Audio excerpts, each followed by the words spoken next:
Let's do Erik Griffin sneak dissing Bryan Callen. Is Erik Griffin sneak dissing Bryan Callen? Let's check this out. Well, I remember listen, man, I always felt like at the height of Workaholics, where it'd be like certain, it was like every 1 in 20 people would be like, oh man, I always thought I don't want to need that because I don't want to miss it when it's gone. Because I have a lot of comic friends who were on television shows, big television shows and stuff, and then it all went away, and you could see that they miss it.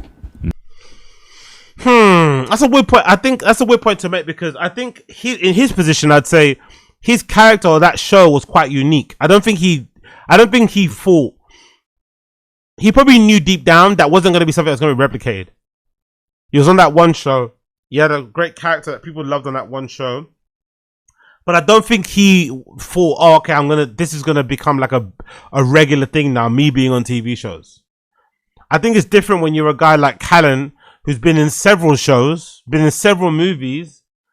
It's okay for him to think like, oh, this is my life. My life is being in movies, being on TV shows, and also being a comedian. So when all those things are taken away from you, and then you have to do comedy only, it's going to be a bit of a fucking mind fuck, It's going to maybe frazzle you.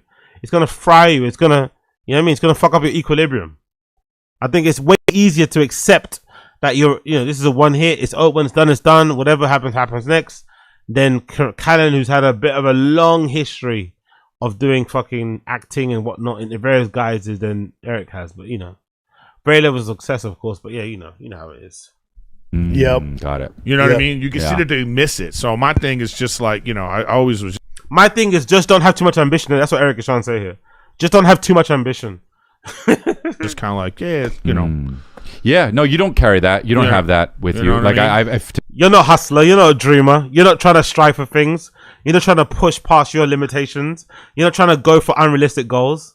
You're just comfortable being exactly where you're at. To me, it feels like you're happy and like yeah. Because I could remember being at a restaurant. You can tell looking at him, to be honest, he looks like a lazy guy. He gives me wings of redemption. Whatever he can get that's within his range, he'll get it. If he has to strain a little bit, he's not going to get it.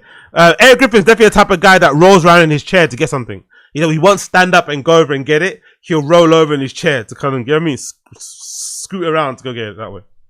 With a buddy of mine, and he was really into it, so he would be like, man, those people over there, they're looking. They know it's like, I'd be like, hey, don't worry about that. My thing will always be like, if somebody walks up to me and they're like, hey, man, Montez, I'd be like, yeah, what's up, But I'm not going out of my way to look for it. Right. You know what I mean? I'm just kind of like, boom, And as it's gone away, now it's just like, oh, now people are like, oh, you weren't you on Bad Friends? Weren't you on? Right. You know what I mean? I'm like, okay, then it changes. It becomes different. So you just enjoy your life. You know what I'm saying? I don't know. I think that's a bit of a weird point to make because, again, like I said, I think in one side, if you're being a little bit charitable, you can feel sorry for Callen because, as Callen mentioned in another show, he was 50, maybe late 40s when all that cancellation shit happened. Just when his career was starting to really come back around, mostly because of the T-Fat-K. I think he got Joker. I think he was originally in school that went into Goldberg's, whatever, or what other way around. Because of T-Fat-K, I think the success of T-Fat-K got him those gigs, got him those roles. Because a lot of those people, directors, whatever, showrunners, probably wanted a bit of the audience from T-Fat-K to maybe watch the movie Joker, maybe to watch Goldberg's and fucking Schooled. Extra eyes is never, you know what I mean? They're never going to turn away extra eyes.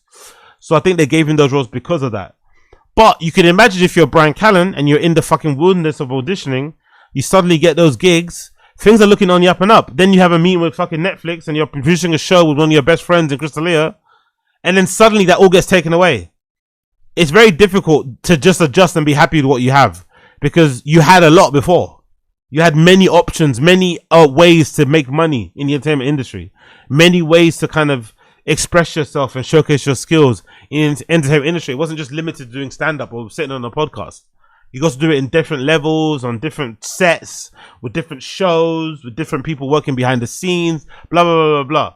You got to really kind of, maybe fulfill some of your earlier potential, showcase some of your range, all this malarkey. But I do agree with Erik Griffin in that maybe people need more self-awareness. Maybe that's the point you're trying to make. Maybe if you're in the entertainment industry, more entertainment people need self-awareness to know exactly where they're at and where they stand, so that you know that, okay, cool, even though this is a great opportunity, let me not get too gassed. Let me not get too gassed, because this isn't like normal, you know? This isn't like the norm. I shouldn't be too gassed, because this isn't the norm. Yes, this is great. I'm doing this amazing thing, but this isn't the norm. My level is this level. It's not this. I mean, like that's maybe what he's trying to say, in terms of like having more self-awareness of like what level you're at, and enjoying that for what it is, and not being pissed off or annoyed that you're not doing more or whatever else it may be. I think I agree with that. I agree with that completely, if that's the case.